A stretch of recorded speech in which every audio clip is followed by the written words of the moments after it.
Goldilocks and the Four Bears by Andrea Kazmarek. Nobody ever talks about me, I don't know why, because I am the most important bear in the story. I am Grandma Growl, but everybody calls me Granny G, and I am the best porridge maker in the world.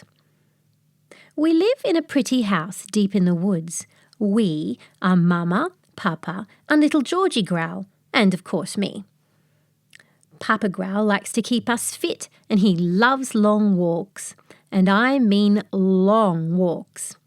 Bears like to walk. We never run. I get out of those long walks by staying at home and making my so special porridge. We all love porridge and mine is so special.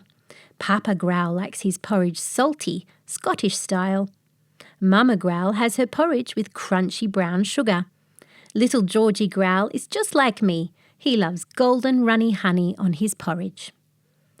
I wave my walker bears off early. It is so nice to have quiet time after I have stirred the porridge and got it ready for my hungry walkers. I have a big yellow armchair in my kitchen, perfect to snooze. I didn't hear that little Goldie girl sneak in, and I certainly didn't hear her eat little Georgie's porridge, but I heard that crash bang when she broke his chair. Well, who are you?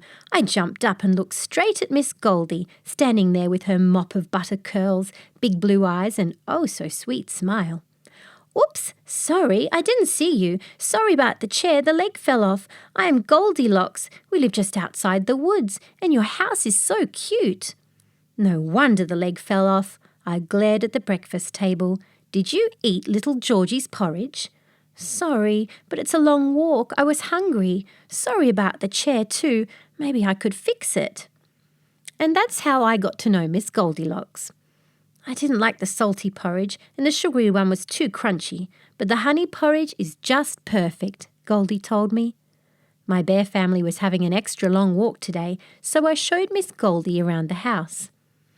Upstairs, Goldie bounced around on the beds, even though I asked her not to. At least take off your muddy shoes, please, I growled a kindly growl. But long walks make little girls tired, so I wasn't surprised when she curled up on Georgie's bed and fell asleep. I growled. I'd better get those muddy shoes cleaned. I'll let little Miss Goldie have a nap, and I can introduce her when they get back. Cleaning muddy shoes is best done outside with a good hard brush. I stepped outside the kitchen to get to work on those dirty shoes. That is probably why I didn't hear my growly bear family come back. Papa Growl noticed the porridge problem straight away. Well, Goldie had left the spoons in the bowls, and Georgie's, as we all know, was gone, the bowl licked shiny clean. Mama Growl noticed the chairs. What she really said was, "Who has been messing up our chairs?" And little Georgie was really miffed that his chair was broken. Porridge gone, chair broken. It just wasn't a good morning for little Georgie. He started to cry. Wouldn't you? That's when I heard them. I put down the almost clean shoes, but I was too late. Papa Growl was bounding up the stairs, 4 at a time, sounding growly mad. By the time I got to the bedroom, it was all over. Papa Growl growled one of his "Don't mess with me" growls, and they all stood around the bed waking up the sleeping little Goldie. But before I could explain anything at all, Goldilocks opened her eyes wide and screamed. She jumped out of bed and then straight out of the open window. We all shouted, "Don't jump out of that window, little girl!" But it was too late. We all looked down to where Goldie had landed in a prickly bramble bush. "Ouch! We tried to tell you." Georgie looked down as Goldie pulled the prickly leaves out of her curly hair and brushed down her messy dress. She looked up. "I said I'd fix that chair." We all growled again. It was meant to be a "hope you're not hurt" growl, but maybe it sounded like a bear growl. Goldilocks sat up. She looked at us with those big eyes, and then she ran off as fast as she could in her socks down the muddy path. And she never ever came back for her nice clean shoes. Of course, that isn't quite the end of the story. When Goldie got home, all covered in prickly brambles with no shoes, her mother was not pleased.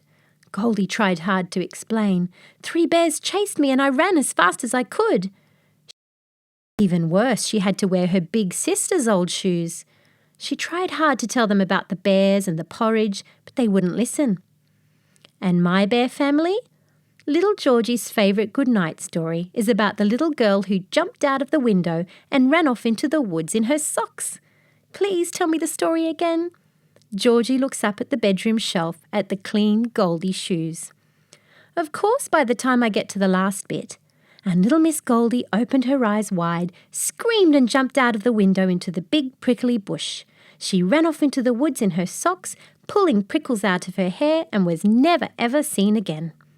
Little Georgie Growley's always fast asleep before I can even growl, "Honey, sweet dreams, little bear." Georgie would love to see Goldie again, and he wants to give her her shoes back.